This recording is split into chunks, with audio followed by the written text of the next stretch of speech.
pounds to 220. And he says, I'm not getting down there. I'm a big, powerful man. I like my Baskin Robbins. In fact, I've got my Baskin Robbins in my burgers, and I'm going to eat like I want, and I'm going to fight and still be a champion. So he knew the art of the ballyhoo. So he starts fighting again, fights a lot of tomato cans, so not very good fighters, KOs most of them. And people wonder, is he really serious about this? Well, they find out when he fights him, fellow, look at George's hand there, man. My goodness, the size of the knuckles. That he's fighting a fellow by the name of Jerry Cooney. Jerry Cooney was previously called the Great White Hope. He'd come out to fight Larry Holmes. He got destroyed by Larry Holmes, who was the champion at the time. But he was still a dangerous puncher and a lethal left hook. So he's going to fight George. Now, Jerry's not a top contender at this point, but still considered very dangerous. And he actually lands a left hook on George, but doesn't put George down. Here's what happens.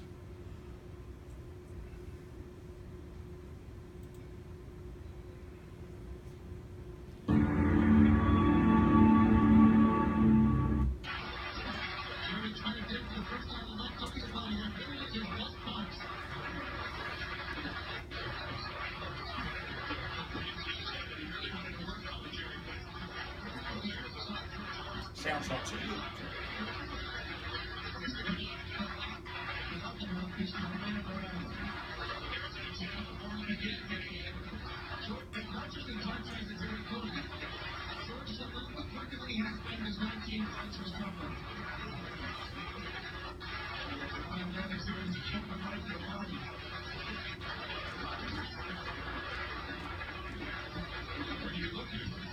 See, George nodded. Doesn't mind hitting low too.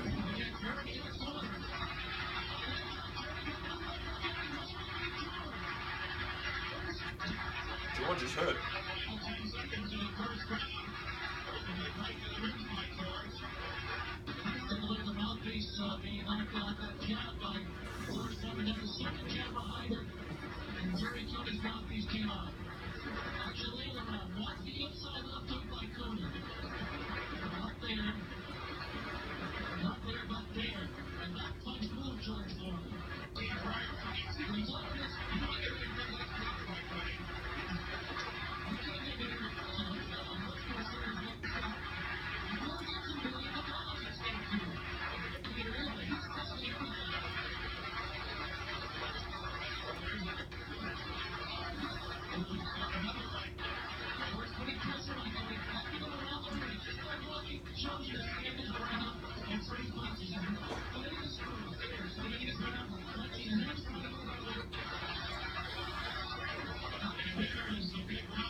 Stay down, young fella, stay down.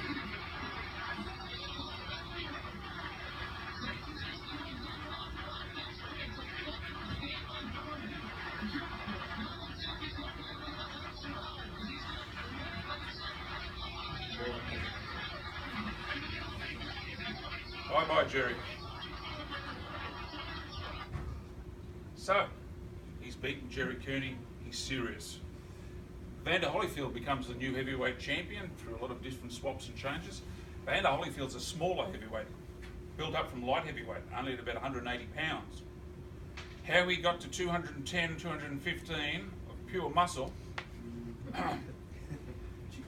yeah, not through just something, yeah. There's maybe some enhancements there, but that's a whole other story.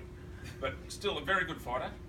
George actually challenges him at 42 years of age in the Battle of the Ages, they called it.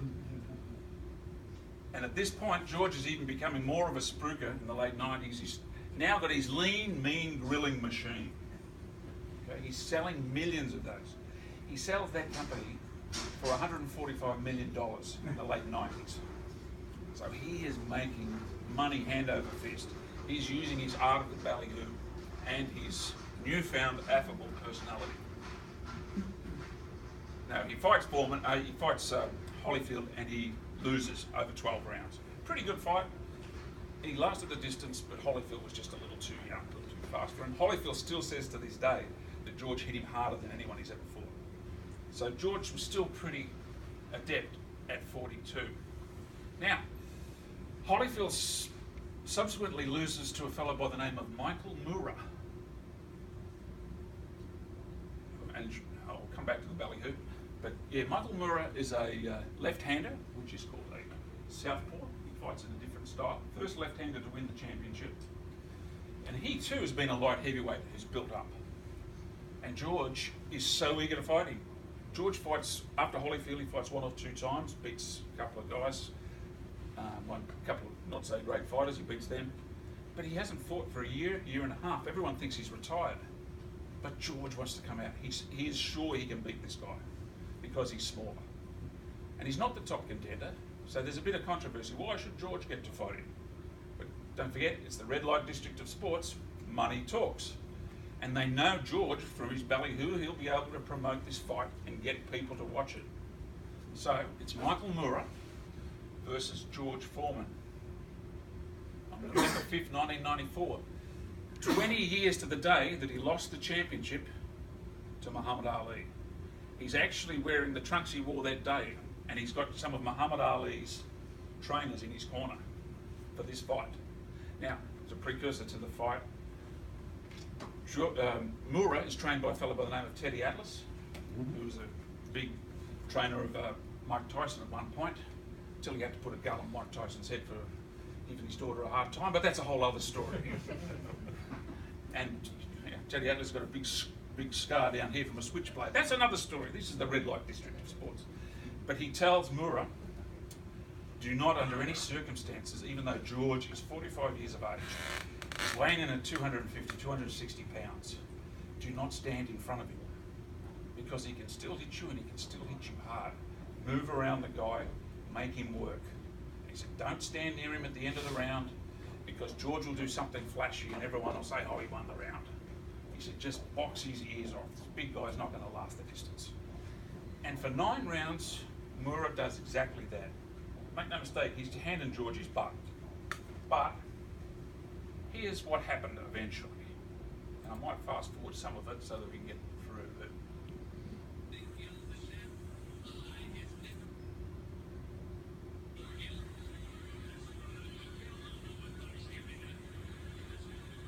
He was really outboxing George, moving around him.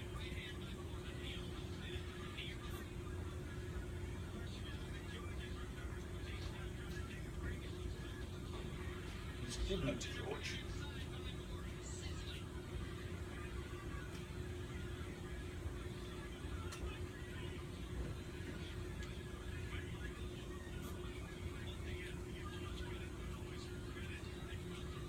Peppering him with jabs. And he's a left-hander. George is not used to fighting left-handers.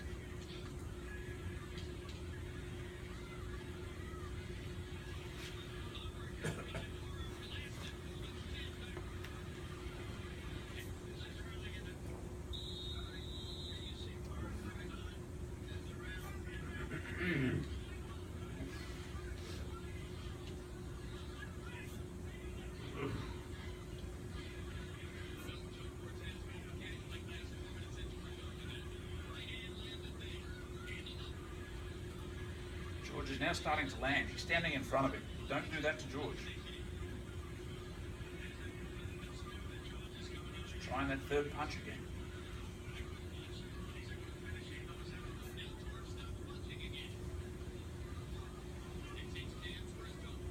There's one that hurts him. Sets him up. Again.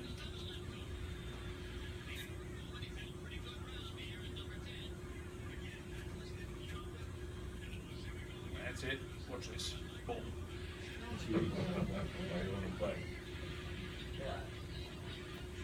16 stitches in his mouth.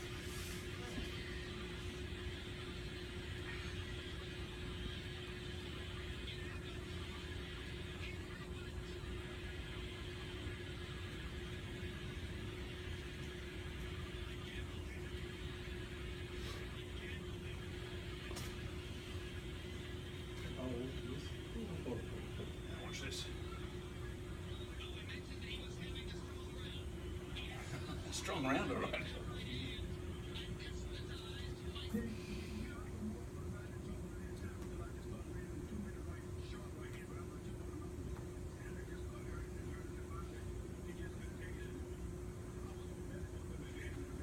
I don't know if you missed that last little comment from George. He said I was landing too heavily on him, and if he wasn't going to go down, I was going to belly bomb him and get him down. So again, he's playing off his persona. Now, what makes me laugh about that fight, you know how many people I saw after that who don't really watch boxing, you would say, that wasn't even a hard punch. Oh, come away from it. This is not Clint Eastwood movie where you stand back here and throw a punch out here and you land punches on people's face and it doesn't hurt your hands. Or George only has to hit you from that angle, straight, with all that power, you're out. You saw the way the guy fell. That was no fake punch at all. So George is now, at 45 years of age, the heavyweight champion of the world. Truly amazing. But he's also a smart guy.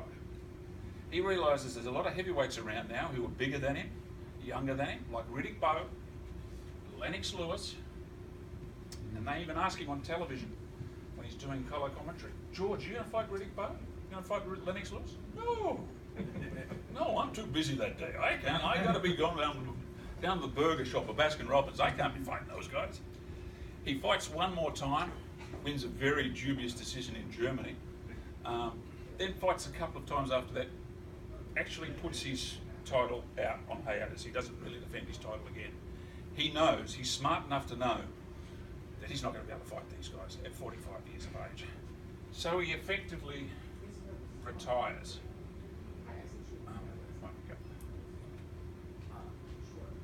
Okay, so he retires and he becomes a very successful entrepreneur.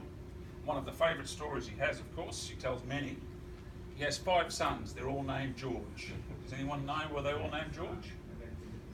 Well, he recounts it. He says, how many of you got kids in here? You've all got kids, right? 2 or 3 kids? You forget their names occasionally? Get them mixed up? He says, well, you know what?